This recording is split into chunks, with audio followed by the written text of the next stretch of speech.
and healthcare management fields have been invited to participate in this session.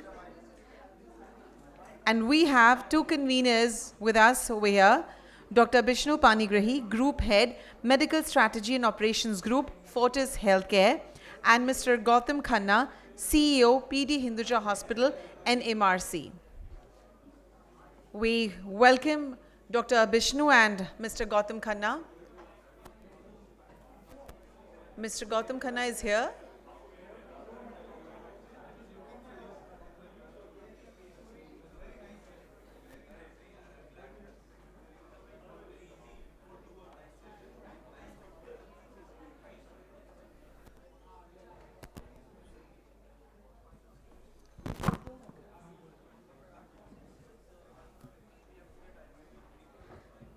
We extend a very warm welcome to Dr. Bishnu Panigrahi and Mr. Gautam Khanna as the conveners of the oral paper presentation. Thank you, sir, for gracing this event. And I request Dr. Bishnu Panigrahi to give the opening remarks, and then Mr. Gautam Khanna to share his views as well. And then we shall have one by one presentations. Thank you.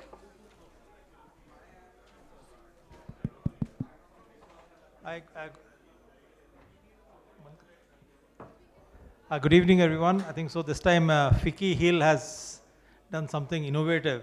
So they have gone out and reached out to the youngsters to have some papers that they wanted to present. And there was a lot of papers. It took a long time to sort of get them shortlisted. And thank everyone, Mr. Gautam Khanna, myself, there were others also there. And we got a list of people who will be presenting them.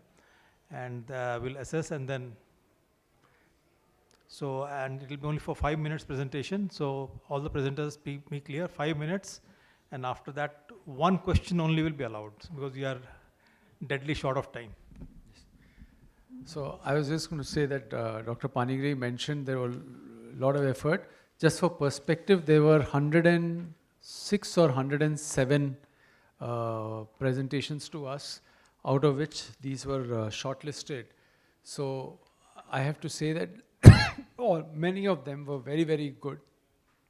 And the difference between some were submitted by the professionals, some by the students. So we've tried to give a lot of representation to students also, in addition to the professionals. So my request to the audience is that sometimes when the students are presenting, you have to just consider that in mind, that they're students, they're not professionals, so please give them that benefit.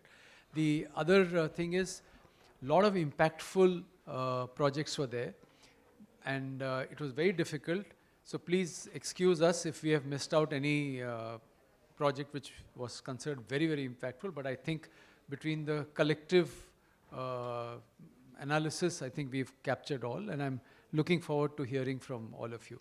So, all the best. So thank you, jury members, for your remarks. So as Sir said, that we have received more than 100 applications from students and professionals which were screened by the jury, and out of which 10 were selected for the oral paper presentation and 15 were shortlisted for the digital poster presentation, and these posters are being displayed outside.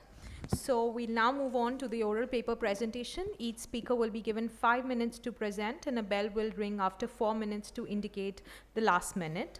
So I will now invite Mr. Sachin Rasane. He's the Managing Director of Privai Studio, to make his presentation on the importance of 3D and virtual reality beats experiential learning in nursing education. Thank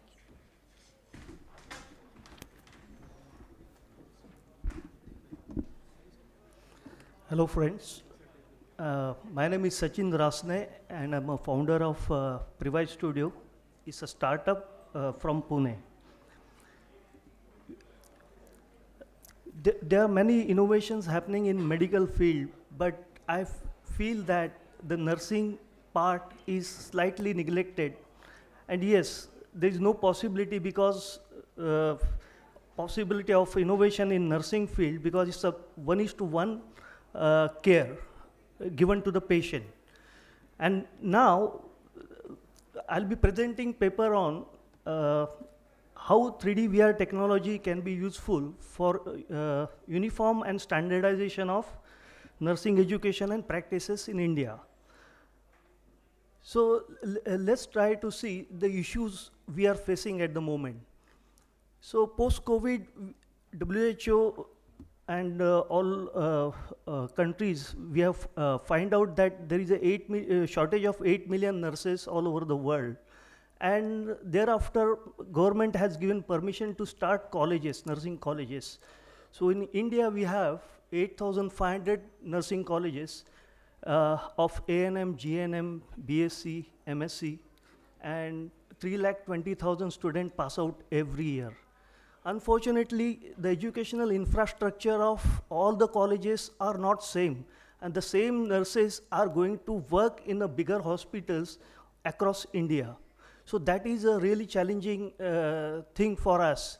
If they don't get a proper education or time for practice, then probably they will not able to handle patient confidently. So that's one of the key area. And again, there is a shortage of skill and quality nursing educators and staff because of globalization, because everyone wants to go in other sectors like insurance, and they are taking personal jobs. So there is a shortage. So to cater this, you can see the situation of the colleges in India. I'm going to rural colleges. See, they are still teaching anatomy on the blackboard, okay, and see the students. They are not having learning tools with them. So now, let's study. I have performed this thing, a case study in 5 different colleges across 5 cities, Jaipur, Nagpur, Pune, Mumbai. And I find out that this these 2 blocks in between, okay, that is the learning material and simulation lab. There is no enough mannequins to perform the practicals. So directly from theory, these students are getting chance to do practicals directly on the patients in civil hospitals. Okay, so I tested this by giving them the simple procedure, IV infusion procedures to different students, and I told them to write it in a sequential steps. And they performed it little bad because their answer sheet was not correct, and the abbreviations was not correct, medical terminology was not correct, and the findings was lack of learning and practical experience could lead to serious damage to the patient. And then this is a ideal nursing educational flow, which I feel. First theory, if they get chance to learn theory in a 3D in a classroom, then they will understand on the first day. The same procedure, if they get some tool to learn that same procedure at home or in their mobile, they can repeat it, they can learn those steps. And the third day, in a simulation lab, it's easy for educator to train them, sorry, can I get water, please? Yeah. I'm sorry.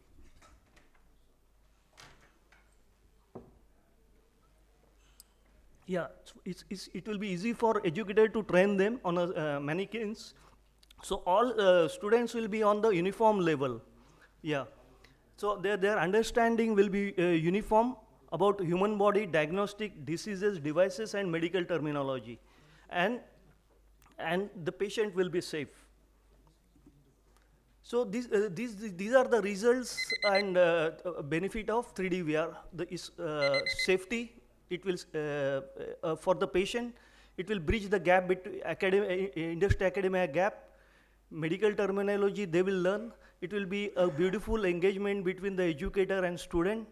The uniformation can be done with the 3D VR, and the standardization across healthcare organization will be the same, and the professionalism will be there. These are the tools which I use. These are the Previse products, different products. No, there are more than 100 procedures and perioperative guidelines covered, which will be helpful for the nursing students. And these are the hardware. And this is the typical model of future nursing college. Yep. Thank you.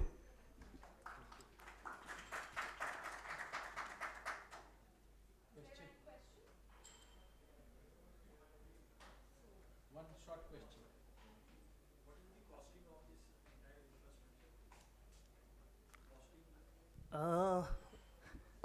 Cost. Costing of the entire infrastructure. This you have So proposed. at the moment, one of the tender which I have seen given by the government, which is it was somewhere around 5 to 6 crores, but when I saw that, it can be done within 40 lakhs. 40 lakhs. 40 lakhs, 50 Because lakhs, 40 to 50 lakhs. because in a state there are so many nursing colleges, yeah. so it will be in huge crores. Yeah. Thank you. Thank you, Mr. Rasani, for the presentation. We now have Ms. Atri Das. She's the UG student B Pharmacy from NSHM Knowledge Campus, Kolkata. She will present on the nanorobotics and the cutting-edge treatment approaches. I invite her, please.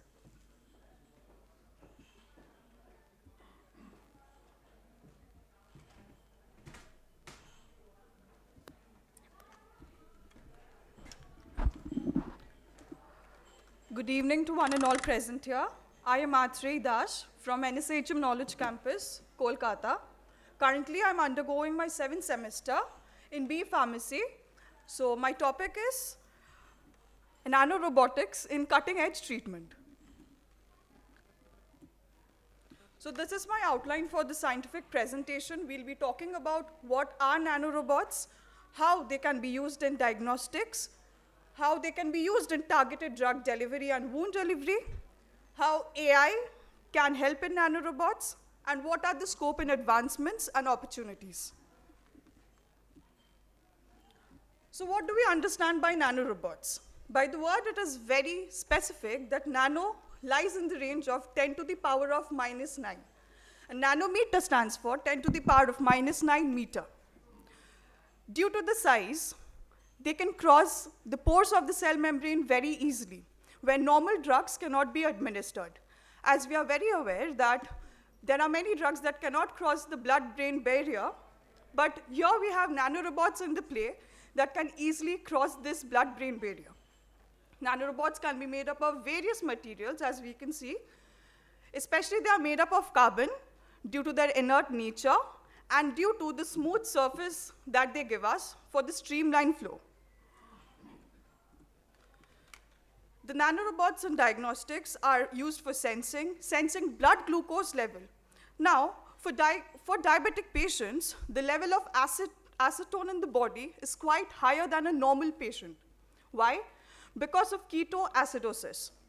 Now, if nanorobots are introduced into a blow-breath system, we can easily detect diabetic patients without going into blood tests. Nanorobots can also give us the help of real-time management and disease detection. Targeted delivery.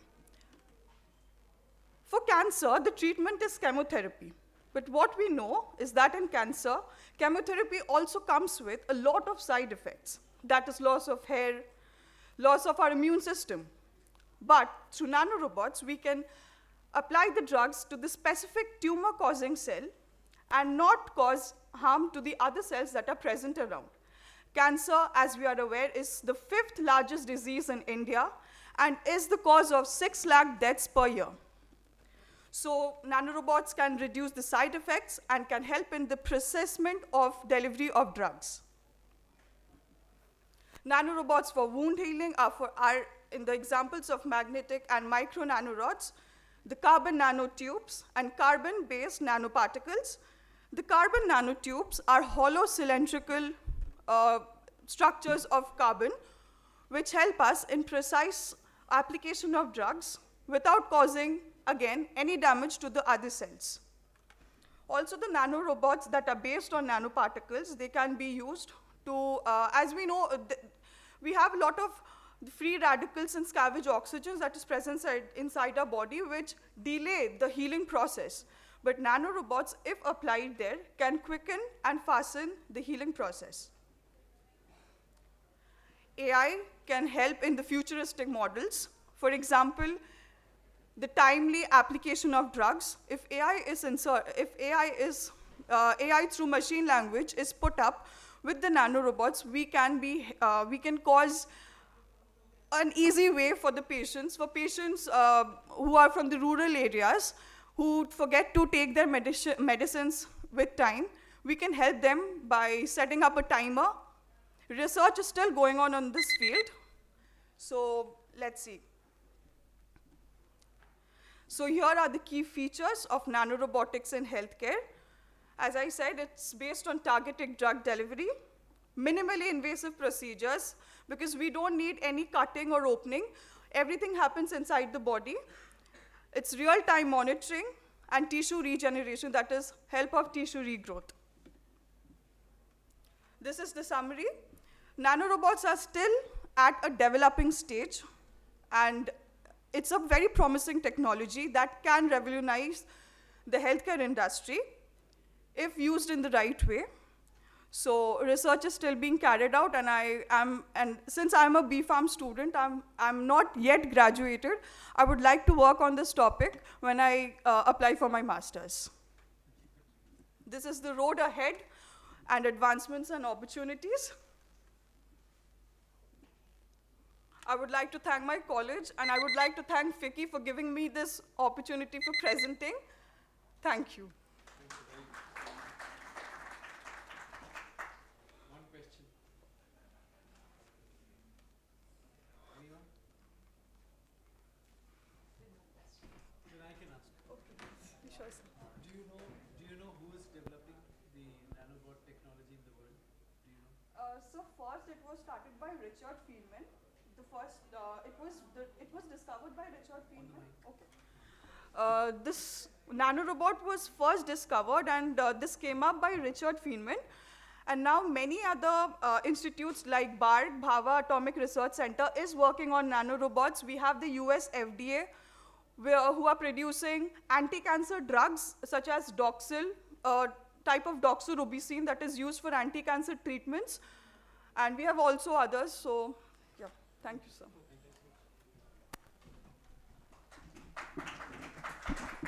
Thank you, Ms. Das. We now have presentation on improving maternal and child health outcomes in India through technology intervention by Ms. Surbhi Kumar. She is a PGDM student from IIHMR. I invite her for the presentation, please.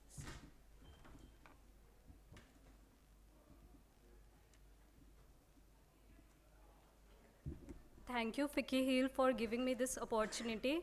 And greetings to all the delegates present here. My name is Surbhi Kumari, and I'm a postgraduate diploma in health management second year student from IIHMR, Delhi.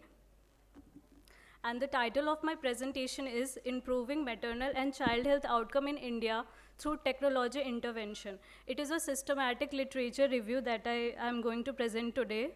So I did 2 months internship at National Health Mission Punjab under the Maternal and Child Health Division, where I came across these data. That is, in the month of May itself, it was 33 deaths, maternal deaths, in the month of May itself in Punjab.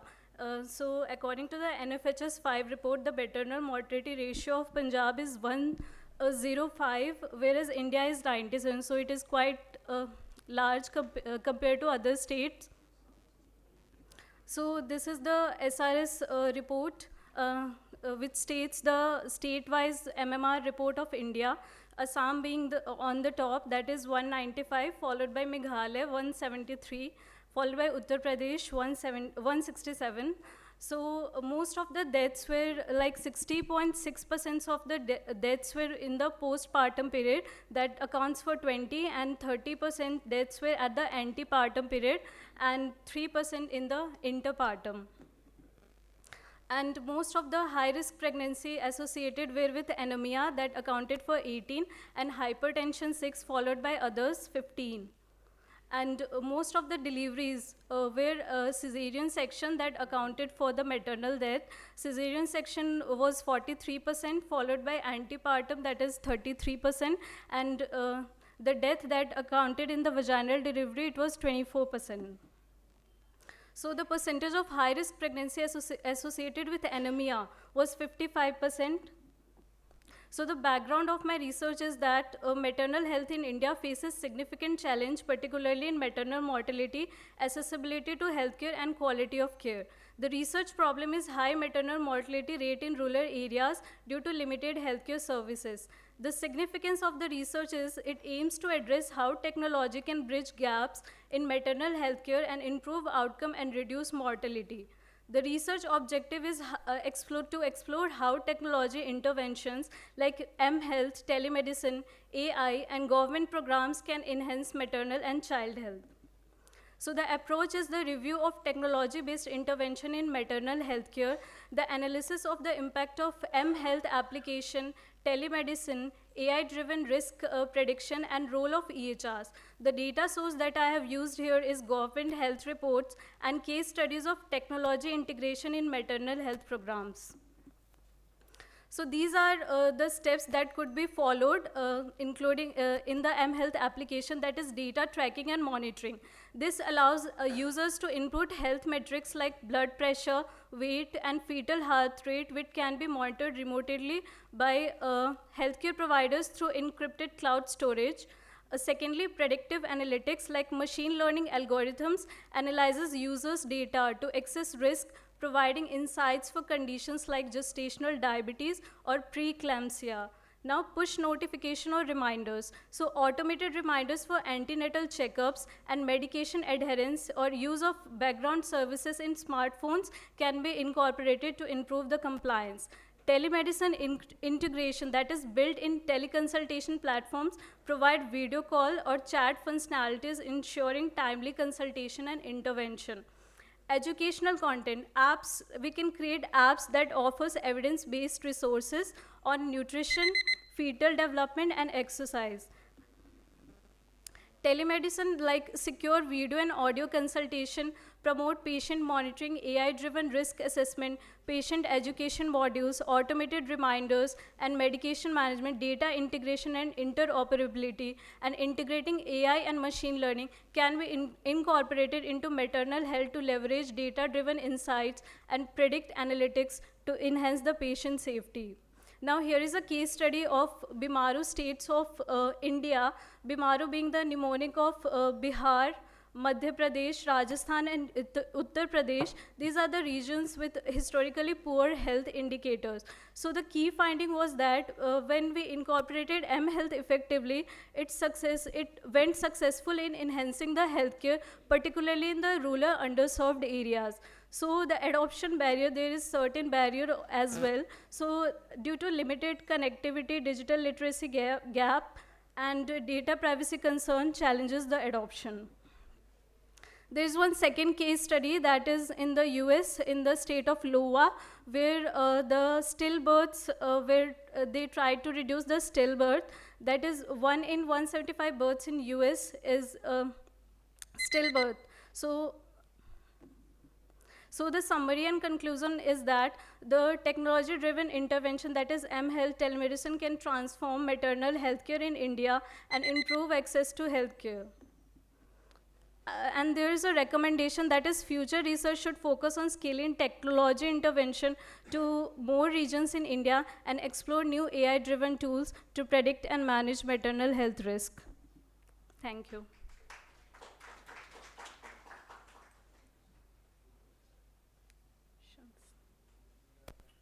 So I've got one question.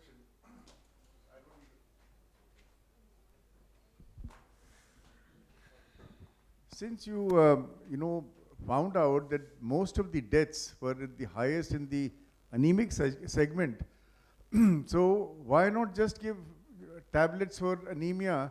And I'm sure this was PPH, postpartum hemorrhage you were talking about. Yeah.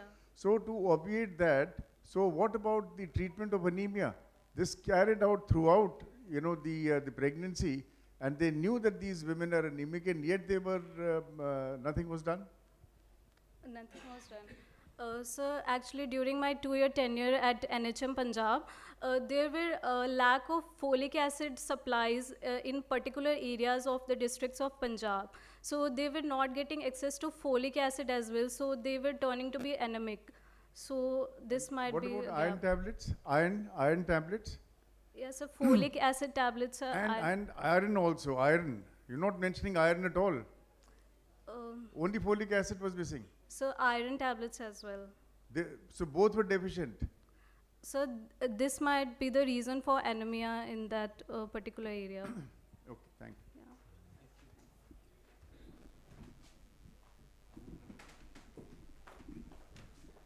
Thank you, Surbhi. We now have Ms. Aditi Vyas, AGM Medical Administration from Amrita Institute of Medical Science and Research Center, Faridabad, to present on Integrate AI for Enhancing Efficiency.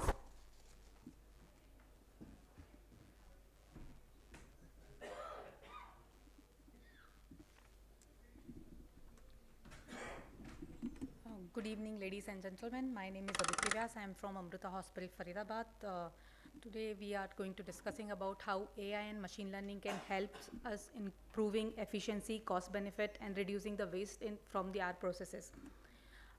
As we all know that operation theatre is a cost center for the hospital. The operation theatre accounts for 40% of total hospital resource cost. It has limited time. Inefficiency use effects on the upstream and downstream of the processes. We deal with different challenges in operation theatre. It has complex environment. Unpredictable working hours makes it more difficult to work. We deal with number of stakeholders and surgeons and management conflict on the utilization approach. One of these studies report released by Harvard Business Review says that to minimize the operational cost, we should focus on digital operating room schedule board. We should make the scheduling system easier. We should track surgeons' utilization, avoid equipment issues, prevent delays, and maintain open communication with the staff. Our objective of the study was the process efficiency, better resource utilization of theatre, and cost saving. With lots of brainstorming with all the stakeholders, the process mapping, we've come up with the solution. We have developed the AI-powered scheduling system, comprehensive OT data dashboard, predictive modeling, intelligent resource allocation, and AI-generated OT notes. Our methodology was divided into 4 steps: pre-implementation, development stage, mock run, and evaluation. This is a few of the screenshot of our application, where a simple Excel sheet with the basic detail of patient name, age, and the MRD number can be uploaded. We select the date, we upload this Excel sheet and submit the data. Within a few minutes, we get this sheet as an output sheet. Here, the OT allocation has been done by the AI. The start time and end time of the surgeries has been allocated by AI based on the previous data what we have fed in. The special equipment requirement is given by the AI, and the technical staff and the nursing staff assigned to that particular OT has been given by the AI. So here we have reduced our scheduling. Previously we were doing it manually, so we have reduced our TAT from 50 minutes to 5 minutes. We have developed the OT dashboard, where we have developed 45 different KPIs to monitor the OT efficiency effectively, which includes OT related KPIs, doctors, surgeons, department, procedure wise, all types of KPIs are being monitored. Here we are not dependent on any manpower to give us the data, to give us the insight. This we can monitor on daily basis, and whenever we want, anytime, even the data of the day we can take out in the evening and we can analyze what happened.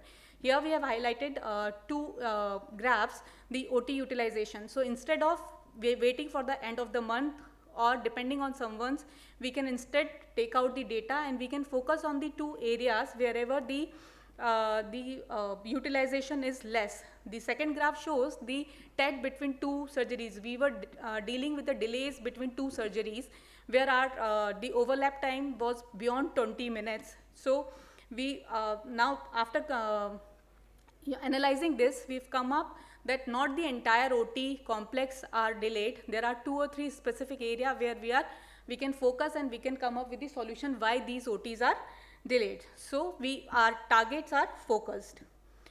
These are the different dashboard where the surgeons wise, procedure wise data we have.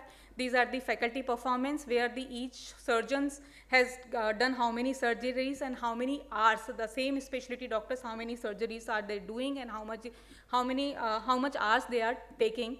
These are the staff performance where the technical staff and nursing staff are being, who is underutilized, who is overutilized can be monitored and work can be distributed accordingly. So this is pre and post comparison where we were wasting previously 40 to 50 minutes in arranging things, talking to the person, arranging equipments for the surgeon. And now we are able to accommodate one more surgeries by predicting the OT scheduling time accurately. These are our result where we have reduced the OT scheduling time from 50 minutes to 5 minutes. We have improved the OT utilization to 68 minutes. We are on an average able to accommodate 3 cases which leads to 5.25 lakhs revenue generation to the hospital per day. The availability of resources increased to 32%. We are able to save 37,000 rupees per day. And our OT documentation time by the clinician is reduced to 5 minutes. So by implementing AI-driven solution in our processes, definitely time and cost are saved and it improves the utilization. Thank you.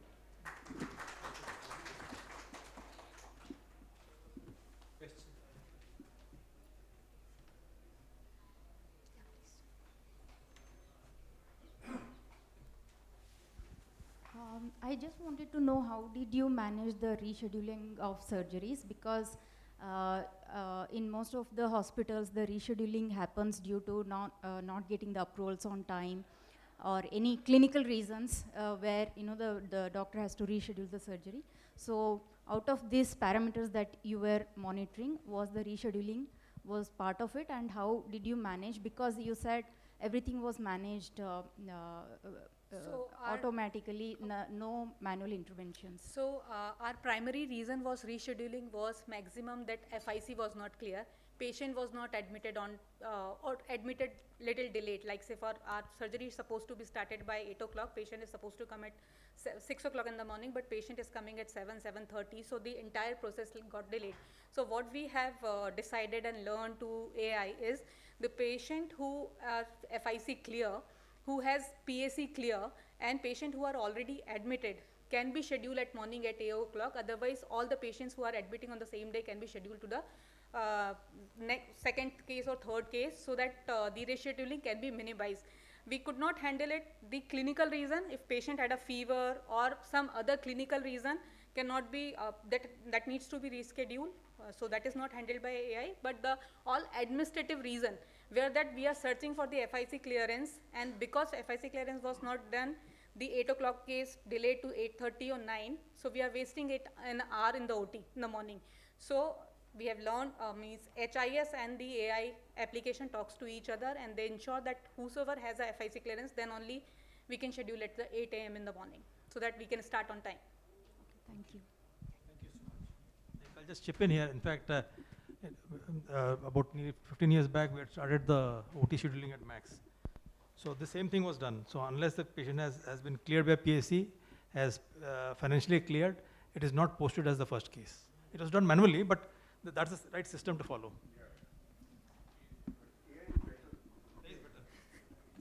Thank you, Aditi. We now move on to our next presentation on indigenous negative pressure vacuum dressing system by Shazlin Iqbal Walale, a master's student from MGM School of Biomedical Sciences, Navi Mumbai. I invite him to make the presentation, please.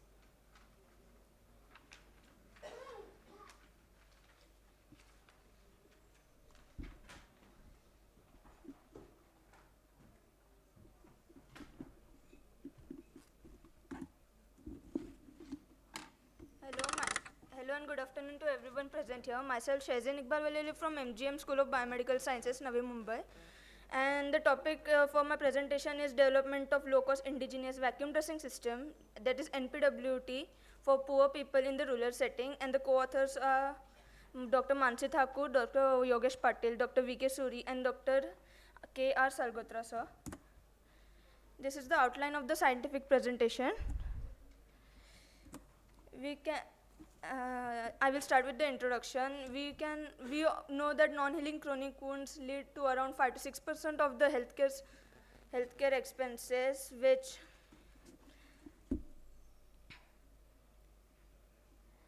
5 to 6% of the healthcare expenses, which acts as a financial burden. This not only acts as a financial burden, but also leads to depression and reduces the quality of life due to pain, loss of income, and also due to lack of mobility. The complexity is that the rapid aging of the population and the diabetes and the growing rates of diabetes and obesity. The prevalence rate of diabetes mellitus in India is increasing day by day, which also is increasing the prevalence rate of the non-healing chronic wounds. And till date, around 77 million people, that is adults in India, are living with diabetes.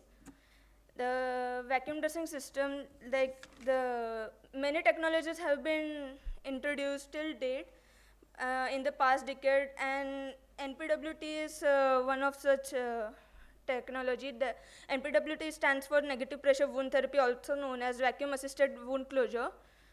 And NPWT applies a localized vacuum to the wounds, where the vacuum is applied in the bandaged area, and it accelerates the granulation tissue formation.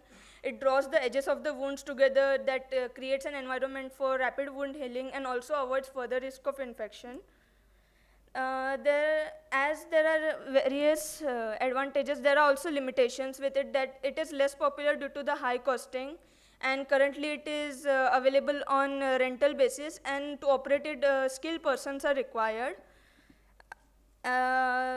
And even if the attending doctor has to apply a negative the NPWD on a patient, he has to call for the technical person because the application process is a bit complex. Brief survey was conducted, and we found out that the equipment costs ranged around 6K to 3.5 lakh just for the equipment, and the rental basis cost for every week ranged around 6,000 to 8,000. And doctors also avoided this useful therapy due to the high costing.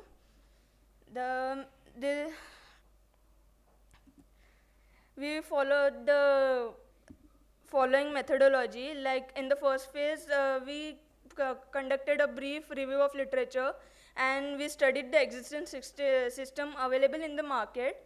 And we also found out that the conventional device applied a subatmospheric pressure of minus 80 mmHg to minus 125 mmHg according to the patient's comfort, and it was in a cyclic phase, 5-minute working phase and 2 minutes resting phase as shown in the graph. Then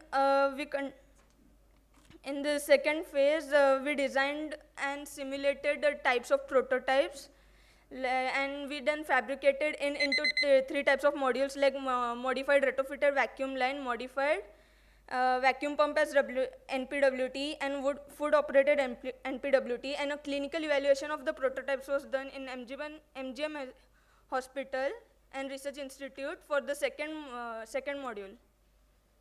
The research of the result was that modification of existing vacuum line that was available in the hospital setup as the NPWT, where modification of a vacuum pump by using a microcontroller and a timer, and foot operated vacuum dressing prototype was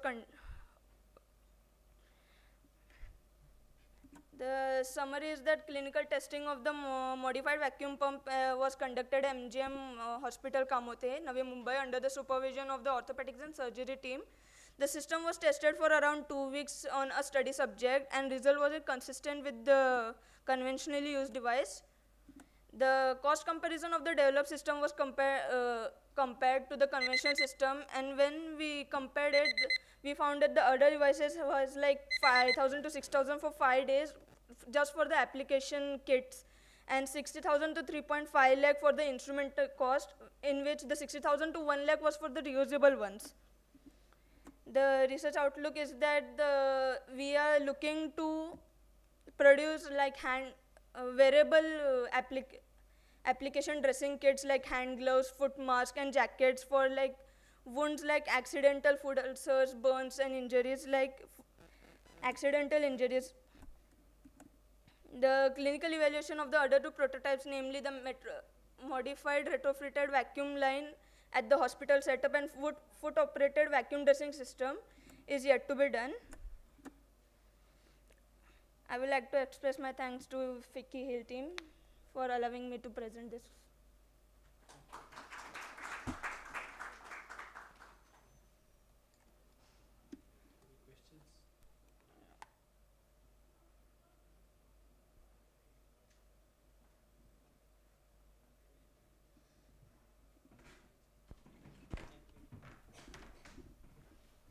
Thank you, Shezin. I will now invite Dr. Subhashri Ray, the lead nutrition and wellness from Reliance Industries Limited, to present on the effect of a millet-based functional food-rich diet on metabolic risk factors in an office population, a single-arm intervention.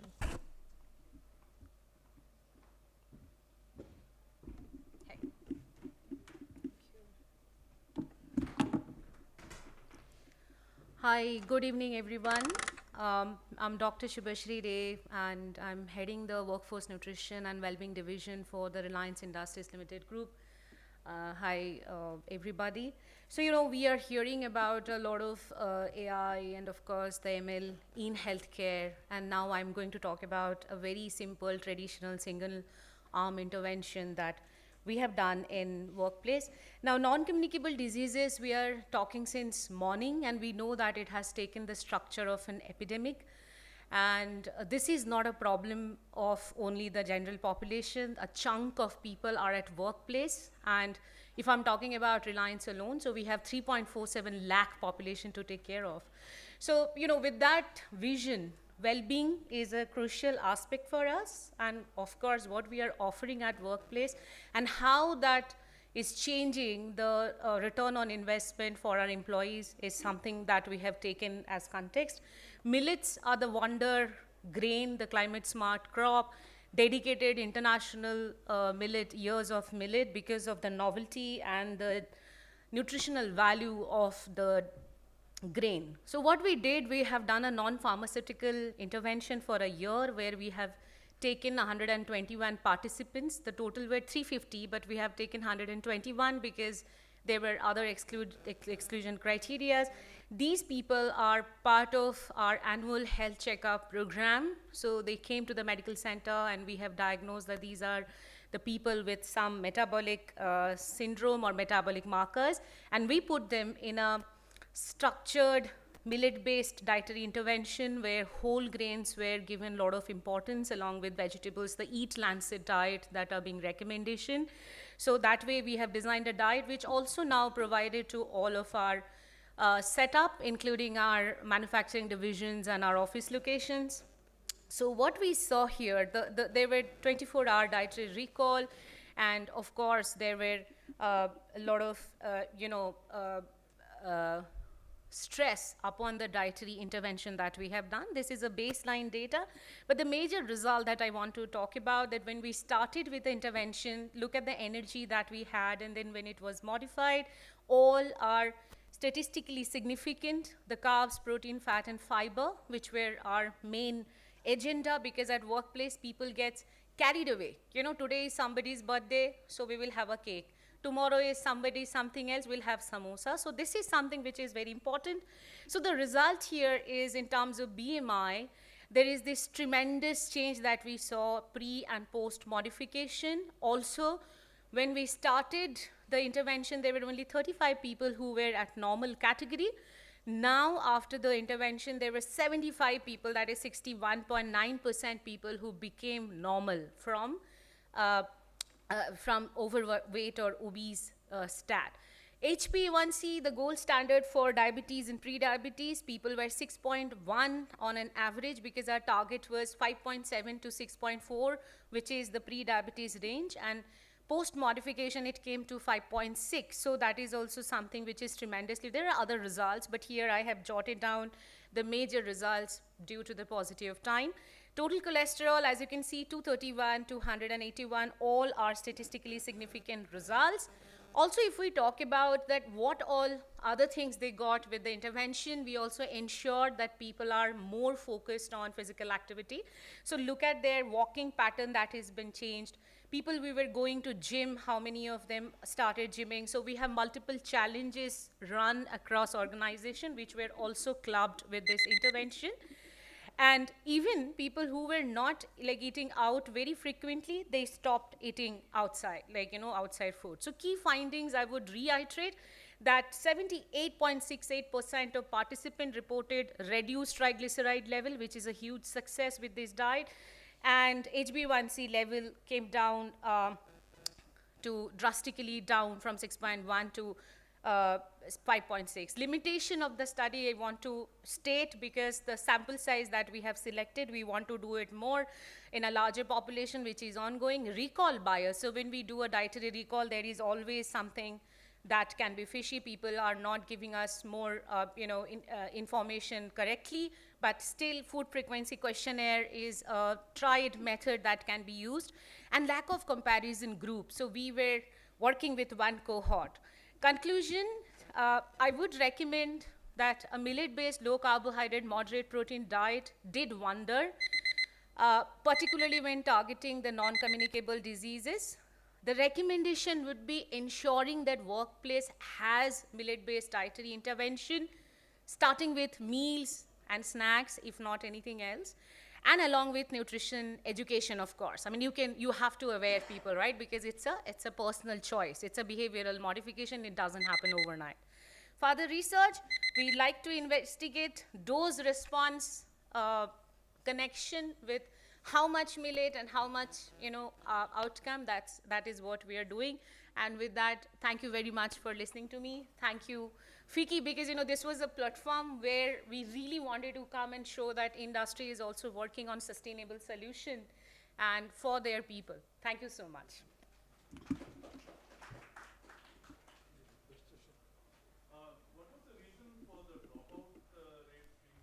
I'll tell you. So what happened, some people were eating, they started, and then they were eating out, they were going out, and they were eating, in restaurant. They were not able to comply.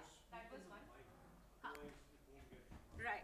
So people were, they were eating out and they were not following the protocol that we have recommended. Some people also started with medication. So what happened, maybe the pre-diabetes state was like 6.4, 6.5, and all of a sudden he just diagnosed with 7, So we also use CGM, like continuous glucose monitoring.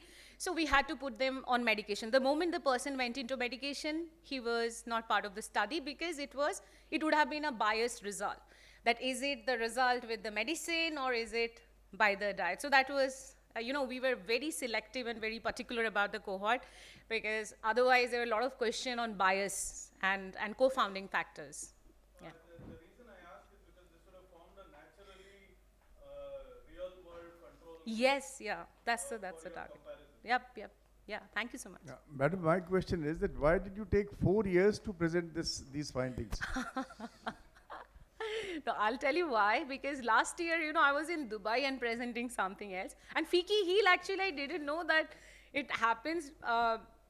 So this year, I thought that I would come and do this, because I was busy creating a program called My Thali, this is a fun question, but I should tell this. 4 years is too much, no? Yeah, so that's nice that, this is so good that you liked it, sir. So I would be very happy to say that in Reliance, we have My Thali available, which is a millet-based combo across organization. I would like to ask one question. Have you done research on the adverse effects of consuming millet-based diet on daily basis? Because what research I have done as a surgeon, millet-based snacks or foods should not be consumed on daily basis. Oh. It should be consumed in moderation, because Right. it does have a side effect, especially not suitable for patients who have kidney problems. Correct. And it suppresses suppresses your thyroid. It can cause thyroid problems, and it is not a food which should be recommended to have on daily basis. All right. Have your research on those aspects? Correct. Because So first of all, people with complications, comorbidities were not part of this cohort. So people who are like kidney problems, we didn't have those people in our cohort. Second, as far I know, doc, so I didn't see that people are having adverse, effect with millets. And the diet, as you saw, that it's a functional food combo. There were dalia, there were millets. So millet were not 100%. It was 80% of the diet was millets, and then 20% is dalia, only the whole grains. But then the whole grains were not a huge part of the diet because it was restricted for a low carb pattern, right? So that it was not more than 180 to 200. So adverse effects, I didn't get any. So only people talked about, their better gastric system, all these things. We may, connect later on to discuss this further. Thank you. Thank you so much. I also had a question, if that is okay. I wanted her to elaborate on the intervention that was done, because during the presentation I couldn't get on the details. Just I'll tell you the intervention. So we have done. Can you tell her what? Yeah, I'll do that. one. That is also. Thank you so much. Madam, you should share the negative things with us. If there is a published paper, you should share that. Yes, I would certainly share this with you. It is supposed to have an impact on the thyroid. It should not be consumed on daily basis. It should be in moderation. But the whole country is propagating millets all. It is having good effects, but it should be in moderation. Must give it to Mr. Modi also. That's what the whole country meant that. Thank you, Dr. Ray, for your presentation. Next presentation is on histopathological evaluation of reproductive toxicity caused due to chronic exposure of DI patholate on adult zebrafish by Mr. Vaishnav Virakshe from the Mahatma Gandhi Mission School of Biomedical Sciences, Navi Mumbai. I request her to be here, please.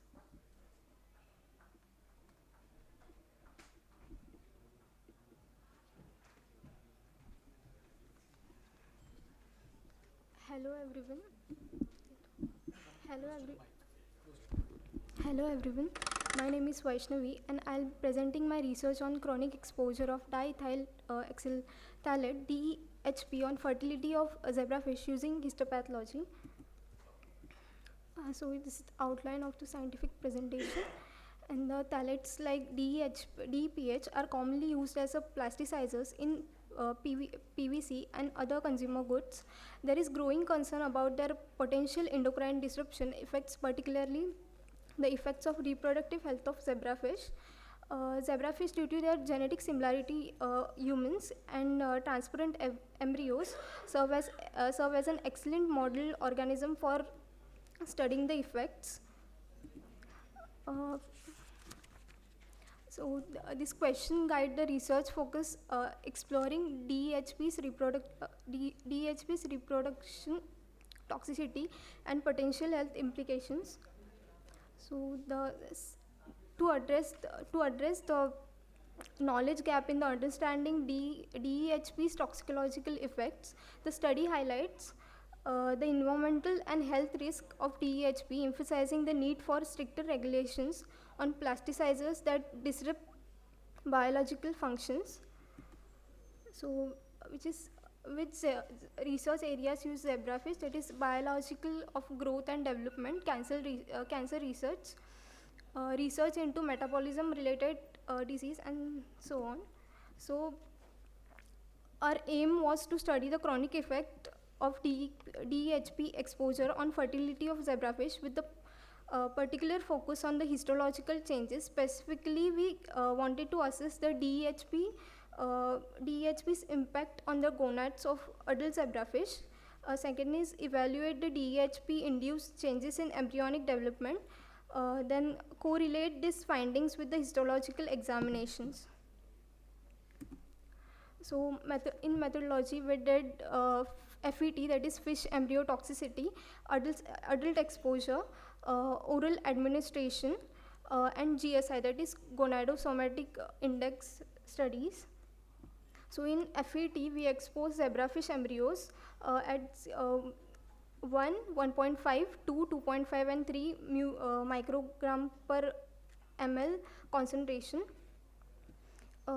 varying different concentration of DPH, observing them over 120 hours period of monitor developmental abnormalities. Then adult exposure, male and female zebrafish were subjected to chronic DPH exposure at different concentration for 21 days. Following exposure, we conducted the histopathological examinations on the gonads, focusing on the GSI and morphological changes in the testes and ovaries. So, histopathology. Post exposure, the fishes were euthanized and their gonads were carefully extracted for histological examinations. This involves fixation, dehydration, embedding in paraffin, sectioning, staining with H&E stain, for observing cellular and tissue level changes. So here are the FET results. As you can see, the increase the concentration, we observe the severe changes, that is pericardial edema, accumulation of cells in the heart area. Then opaque yolk sac at 48 hours in the group of 2 μg per ml, 2.5 μg per ml and 3 μg per ml, lack of pigmentation and pericardial edema. Then you can see here, increase the concentration, decrease the heart rate, and and in the second graph, viability or death rate, increase the concentration, decrease the viability, and in gonadosomatic index, which is ratio of gonadal measure of gonads and measure of total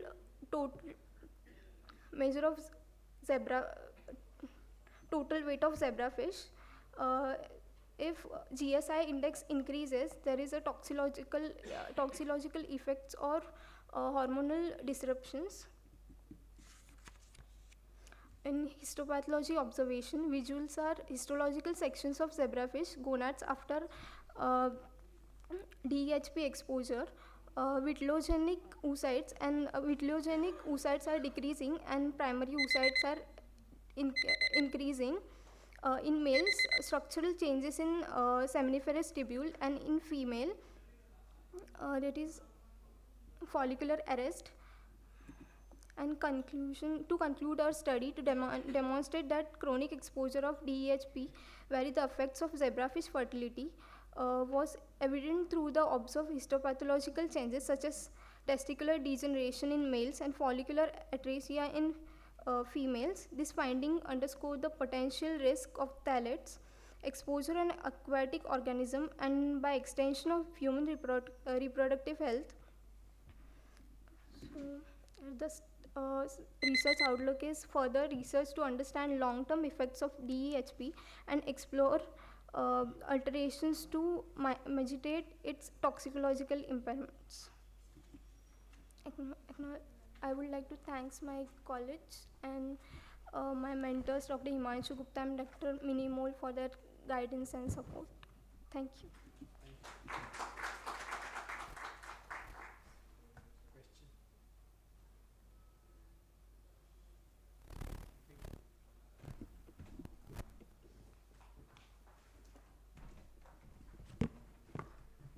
Thank you, Rakshi. I will now invite Ms. Snehal Manoj Bhoyer, a master's student from Mahatma Gandhi Mission School of Biomedical Sciences, Navi Mumbai, to present on anxiolytic effect of Sarpagandha on adult zebrafish.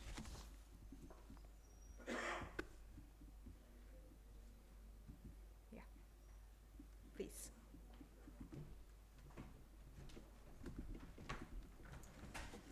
Good evening, everyone. So thank you to FICCI for giving me the opportunity to present here. So my topic is anxiolytic effect of Sarpagandha, that is Rauwolfia serpentia, on adult zebrafish. Alright. Anxiety disorder is like has grown around over 50% over the last 3 decades. And although there are certain advancements in pharmacotherapy, there is always a chance of side effects. So we have studied Sarpagandha as an alternative with minimal side effects. So zebrafish, it has emerged as a model organism for studying various aspects of human physiology and their behavior due to their genetic similarity to humans.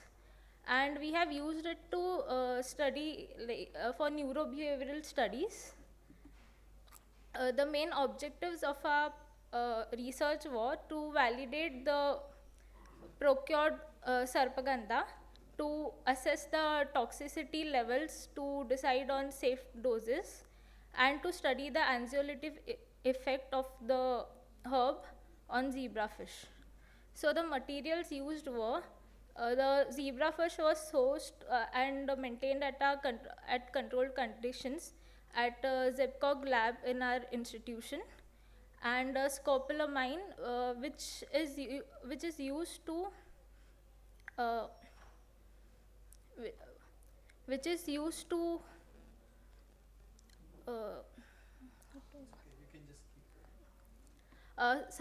so scopolamine, which is used to induce anxiety-like behavior in the zebrafish, and Sarpagandha root powder, which would be used to assess its effect. So the methodology includes physicochemical analysis, that is ash value, moisture content, and ICP to check for heavy metals. The sample was prepared by maceration, and various concentrations were prepared, like for stock solution of Sarpagandha was prepared at 500 microgram per ml, and scopolamine was prepared at 100 micromolar. So FET was performed to assess toxicity and dosage levels for our study, and the fish embryos were assessed at various time points for morphological and developmental toxicity, viability, heartbeat, and hatching rate. And as for the anxiety assay, novel tank behavioral assay was used, where the fishes were given oral doses of the Sarpagandha and the scopolamine stock, and 3 groups were prepared, that is the control, another group with scopolamine, and the third group with scopolamine plus Sarpagandha. Here are the results of my research. So embryos with only treated with scopolamine showed a decrease in heartbeat and hatching rate after 12 micromolars, and as you can see at 20 micromolar the embryos did not hatch and eventually perished. As for Sarpagandha, the embryos started showing a decreased heartbeat and hatching rate 100 microgram onwards. So the the result was the trajectory was analyzed, the movement in the novel tank using ID tracker AI, and the results we observed showed a significant improvement as compared to scopolamine, that is their behavior in the movement of tank. Concluding this research, the investigation revealed that the embryos, when exposed to the plant extract, did not induce observable toxicity except at higher concentrations, and additionally its administration resulted in significant reduction in stress levels when compared to fish treated with scopolamine, and the outcome highlights potential anxiolytic properties of extract as evidenced by the behavioral improvements. Our study showed that zebrafish can be used as an effective model for toxicity and behavioral studies. And I would like to express my gratitude to the ZEPCOG lab at my institute and my guide, Dr. Himanshu Gupta, for her guidance. Thank you.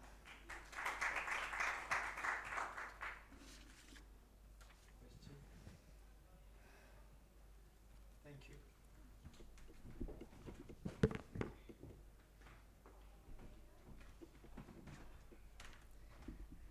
Thank you, Snehal. We now move on to a presentation on the smooth roads ahead, lessons from our sick neonate retrieval service by Dr. Femitha Purnami, a senior consultant and academic coordinator, Department of Nanotechnology from KIMS Healthcare Management Limited, Trivandrum.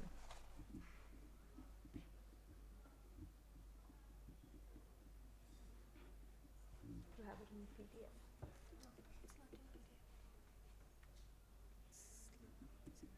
Anyway, you can do it. I think the animations won't come. Sorry? Animations won't come. You have animations as well?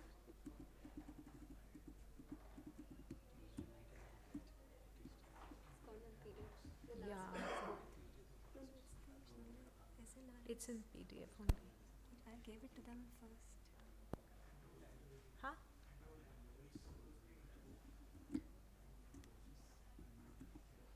It's PDF. It's not Yeah. animation. You have a lot of animations. Okay, so You can just give it. Yeah, ma'am introduced me as somebody from nanotechnology. I'm a neonatologist. I'm a doctor. Yeah, but it essentially means I deal with very, very small things. I am a neonatal intensivist, but here today I stand as an advocate for the smallest and the most fragile human beings on this earth, but who happen to be the future of the country as well as the world. Now, I did make some animations, but the presentation has become a PDF, so you'll have to bear with just my words now. So, newborn babies require very specific and extremely difficult care. We have come a long way from the time when mothers had to carry their sick newborns or sick children from one hospital to another. Then in auto rickshaws or in crowded roads, the National Ambulance System or the 108 service has made a lot of progress and has helped in movement of sick patients from a small hospital to a larger advanced facility, but we still have a very long way to go. Now, there are two essential caveats that I'd like to put here. One is that those patients, especially the smaller ones, the children, who are accompanied by medical personnel, will obviously have better outcomes. Isn't that quite clear? It's something that doesn't need to be emphasized. And the second thing is that neonates are a completely different ballgame altogether.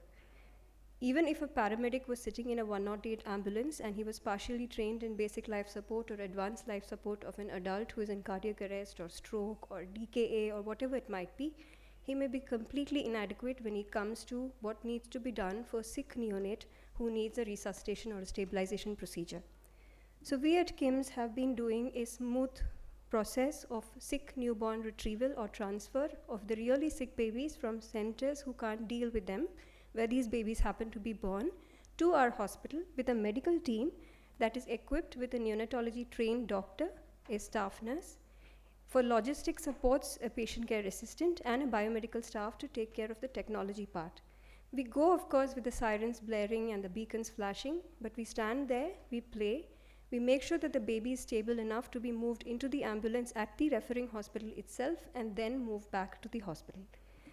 We have a ready-to-go grab bag as well as a transport ventilator and a transport incubator. These are not things that are difficult to procure. They're not costly either. And then we audited the data of the sickest newborns whom we have transported, and we're happy to say that 92% of them survived after they came here. Remember, we're talking about the sickest of them, and these are the smallest and tiniest and the most fragile, of course. The one point I'd like to emphasize is that new therapies, in some form or the other, had to be instituted at the hospital, at the referring hospital itself by our team before the baby was actually deemed fit to even move into the ambulance. So you can do the mathematics and think about what kind of loss of time would have happened in this crucial process if nobody had gone there to stabilize the baby in the first place, and if the baby had just come in a simple ambulance with a paramedic staff. There were very many reasons why the babies were brought. But this is again a point of emphasis. Almost half of the babies whom we brought were not from Trivandrum district, but from surrounding areas as well as surrounding states of Tamil Nadu and Karnataka, and some even overseas from Maldives. We do not have a helicopter. We go by commercial airlines, stabilize the baby and bring the baby in the same commercial airlines with a lot of documentation and responsibility taken for the oxygen support or whatever else advanced care facilities required to bring a sick newborn from there to Trivandrum in India. Now, many of them required high-end facilities and high-end resuscitative efforts even after they came to us. And the conclusion is very simple. They will do better if somebody trained were to go. So I actually wanted to make this model. It doesn't animate, so I'll have to just point out probably.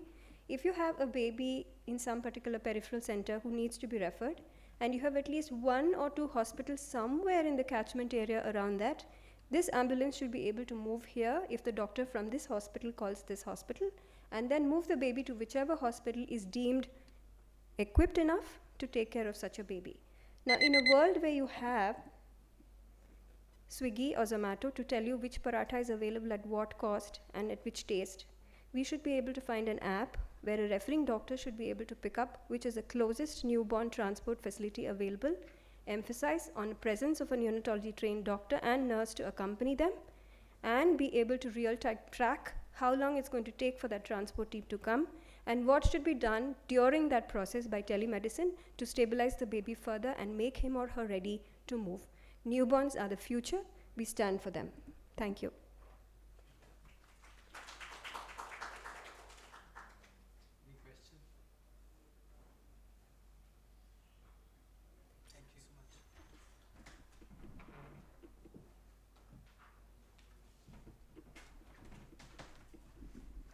Thank you, Dr. Purnami. Moving on to our last presentation on the taste and spice rehabilitation in head and neck cancers, I invite Ms. Prasanna Suresh Hegde, a program director and clinical lead from the Healthcare Global Cancer Center, to make his presentation.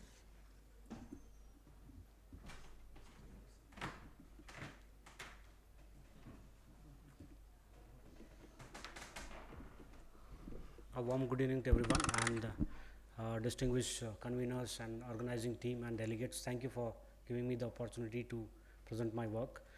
I'm going to talk about research that was done preliminarily on taste and spice rehabilitation in head and neck cancers. I work in HCG hospital, which receives almost 1 lakh new patients per year. So there are 2 aspects that led to the strengthening of my needs.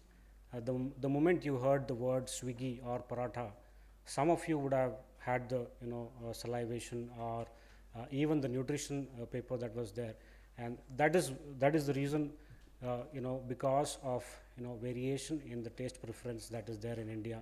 So from the state where I come, every 50 kilometer, the ingredients or the taste of rasam changes, and I'm sure you all notice, probably the rasam is a specific things about South India, and similar thing happens with other areas as well.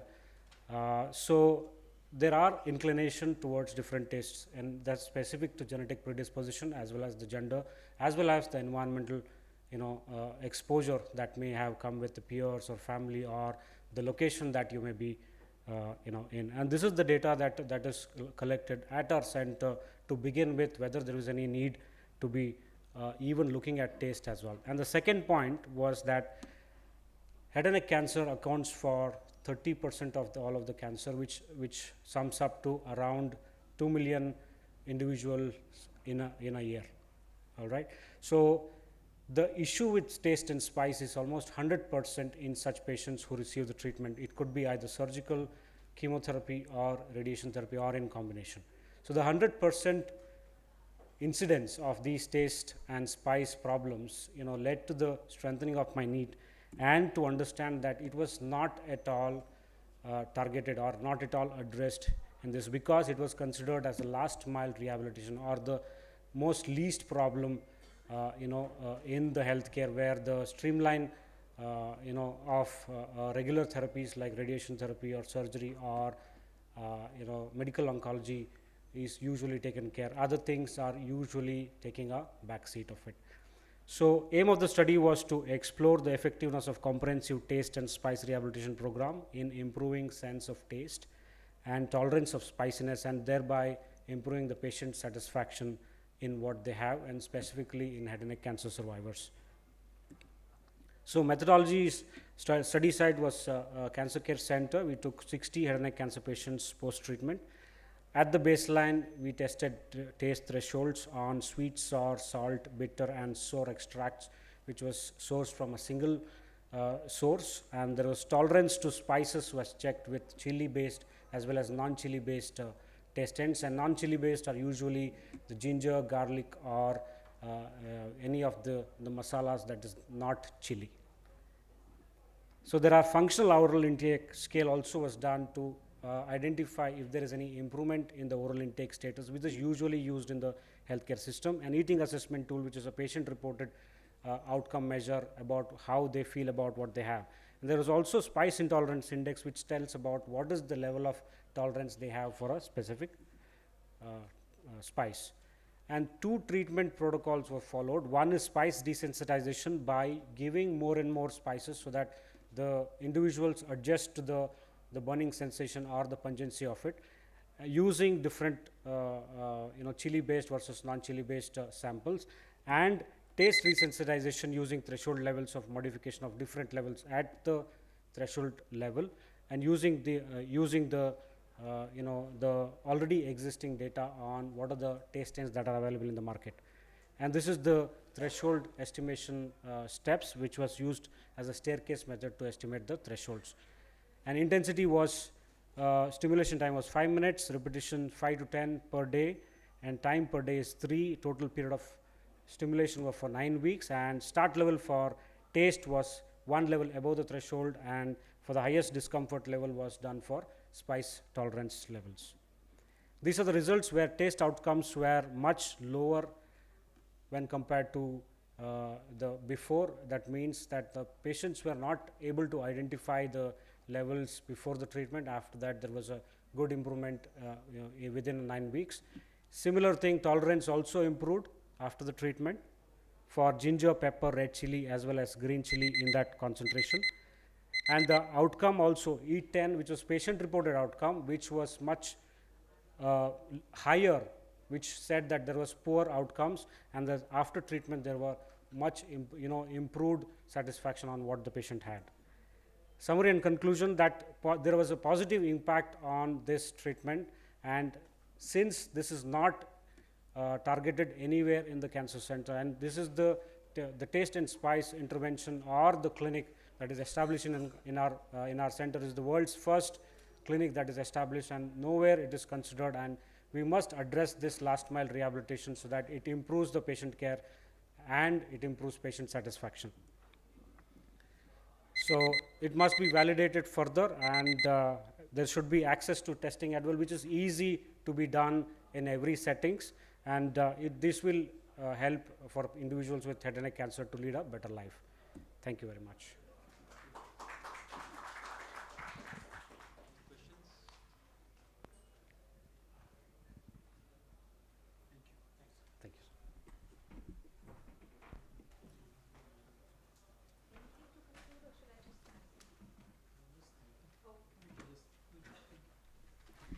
Thank you, Mr. Hegre, for your presentation, and this brings us to the end of all the oral paper presentation we had today. Thank you, presenters, for your informative talk.